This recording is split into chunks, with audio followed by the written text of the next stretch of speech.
Hello दोस्तों, उम्मीद है आप सब बढ़िया होंगे और बेहतर महसूस कर रहे होंगे।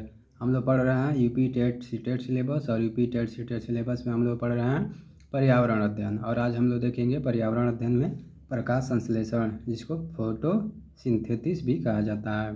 तो प्रकाश संश्लेषण से भी कुछ प्रश्न आपको यूपी टेट या सी टेट सिलेबस में देखने को मिलते हैं। तो आइए प्रकाश संश्लेषण के बारे में जानते हैं। सबसे पहले इसका परिभाषा देखेंगे। तो आप इसको क्लास को करते समय इसका नोट्स भी बनाते रहिए ताकि आप एग्ज़ाम से पहले इसका रिवीजन कर पाएँ, क्योंकि बिना नोट्स के तैयारी करना अधूरी तैयारी के समान होता है। तो इसका नोट्स भी आप बनाते जाइएगा और क्लास को सुनते भी जाइएगा। तो कह रहा, पेड़ पौधों के भोजन बनाने की प्रक्रिया को प्रकाश संश्लेषण कहते हैं। तो प्रकाश संश्लेषण की परिभाषा आप याद रखिएगा। पेड़ पौधों के भोजन बनाने की प्रक्रिया को प्रकाश संश्लेषण कहते हैं। आइए देखते हैं भोजन बनता कैसे है प्रकाश संश्लेषण क्रिया द्वारा। तो सबसे पहले हम एक पौधे के बारे में, पौधे यानी पेड़ के पत्तियों के बारे में जानेंगे, क्योंकि पेड़ में पत्तियों द्वारा ही भोजन का निर्माण होता है। तो कह रहा, पौधों की पत्तियों में प्रकाश संश्लेषण की क्रिया होती है। तो प्रश्न पूछता है, पौधे के किस भाग में प्रकाश संश्लेषण की क्रिया होती है? तो पौधों के पत्तियों में होती है। इसको आप याद रखिएगा। और अगला कह रहा, पौधों में भोजन का निर्माण पत्तियां करती हैं। तो ये भी सवाल पूछता है, पौधों में भोजन का निर्माण कौन करती हैं? तो पौधों में भोजन का निर्माण पत्तियां करती हैं। और भोजन का निर्माण करते समय पौधों को किस किस की आवश्यकता होती है? तो सूर्य के प्रकाश की आवश्यकता होती है, CO2 यानी कार्बन डाइऑक्साइड की आवश्यकता होती है, तथा जल की आवश्यकता होती है। आइए हम फिगर के माध्यम से समझते हैं कि प्रकाश संश्लेषण की क्रिया होती कैसे है। सबसे पहले यह आप एक पेड़ देख रहे होंगे। पेड़ जो होता है धरती से स्पर्श किया रहता है और धरती के अंदर पेड़ की जड़ें होती हैं। देखिए आपको जड़ें दिखाई दे रही हैं और यह जो है सारी मिट्टी है, ठीक है। और मिट्टी में ही जल व खनिज लवण घुले रहते हैं और यह जड़ जो होते हैं मिट्टी से जल व खनिज लवण का अवशोषण कर लेती हैं।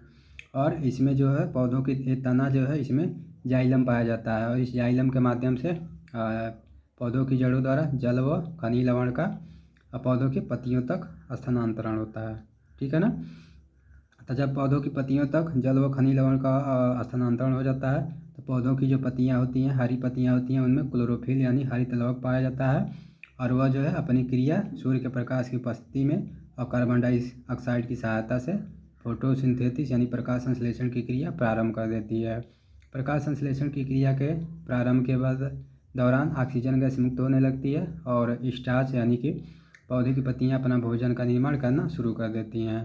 तो यह जो है फिगर के माध्यम से हमने समझ लिया।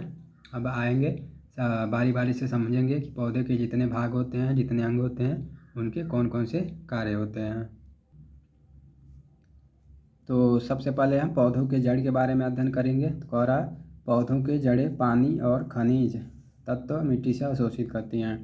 तो पौधों की जड़ें जो होती हैं जल और खनिज लवण को मिट्टी से अवशोषित कर लेती हैं और पेड़ पौधों में पानी जड़ों की मदद से ऊपर पहुंचता है या चढ़ता है। जड़ों की शाखाएं जो मिट्टी के संपर्क में होती हैं वो खनिज और पोषक तत्वों को मिट्टी से अवशोषित करती हैं। तो सवाल ये भी पूछता है कि पौधे के किस भाग द्वारा जल व खनिज लवण का अवशोषण होता है? तो जड़ द्वारा होता है। इसको आप पढ़ लीजिएगा और नोट्स में लिख लीजिएगा। अब अगला है जाइलम। आइए देखते हैं जाइलम क्या होता है। तो जाइलम जो होता है पानी को पौधों में जड़ों से लेकर पत्तियों तक पहुंचाने का कार्य जाइलम का होता है, ठीक है ना। तो जो जाइलम होता है वह मृदा से जल व खनिज लवण को पत्तियों तक पहुंचाने का कार्य करता है। जाइलम एक कोशिका है जो पौधे की, पूछता है जाइलम क्या है? तो जाइलम एक कोशिका है पौधे की जो तनों में उपस्थित रहता है। तो ये भी पूछता है पौधों की तने में क्या उपस्थित रहता है? तो जाइलम उपस्थित रहता है। और जाइलम क्या है? एक कोशिका है। किसकी कोशिका है? पौधे की कोशिका है। इसको आप देख लीजिएगा और लिख लीजिएगा। और अगला कह रहा है कि जो फोटोसिंथेसिस यानी प्रकाश संश्लेषण की क्रिया होती है वो कार्बन डाइऑक्साइड और जल की उपस्थिति में होती है, यानी कि कार्बन डाइऑक्साइड और जल का अभिक्रिया होता है सनलाइट यानी सूर्य के प्रकाश की उपस्थिति में। और यहाँ पे क्लोरोफिल यानी हरित लवक की उपस्थिति में होता है। इसके फलस्वरूप भोजन यानी ग्लूकोज का निर्माण होता है, स्टार्च का निर्माण होता है, ऑक्सीजन गैस मुक्त होती है और जो अतिरिक्त जल होती है वो भी मुक्त हो जाती है। तो यह जो है केमिकल रिएक्शन है प्रकाश संश्लेषण का। यहाँ पे छूट गया, लिख लीजिएगा हरित लवक, ठीक है। अब हम आते हैं फ्लोएम। फ्लोएम का क्या कार्य होता है? तो फ्लोएम पत्तियों द्वारा बनाए गए भोजन को पौधों के सभी भागों में पहुंचाने का कार्य करता है। तो जिस प्रकार मनुष्य के पेट में भोजन पचने के पश्चात शरीर के सभी अंगों में ग्लूकोज के साथ यानी खून के साथ, रक्त के साथ मिलकर शरीर के सभी कोशिकाओं में चला जाता है। उसी प्रकार फ्लोएम जो होता है पत्तियों द्वारा बनाए गए सभी भोजन को पौधों के सभी भागों में पहुंचाने का कार्य करता है।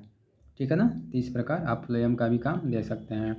और यहाँ पे दिखाया भी है कि पेड़ पौधे भोजन बनाते हैं, इनका उपयोग शाकाहारी जीव करते हैं, मांसाहारी जीव कैसे करते हैं और सर्वाहारी जीव कैसे करते हैं। तो इसको हमने आपको पहले ही पढ़ा चुका हूँ।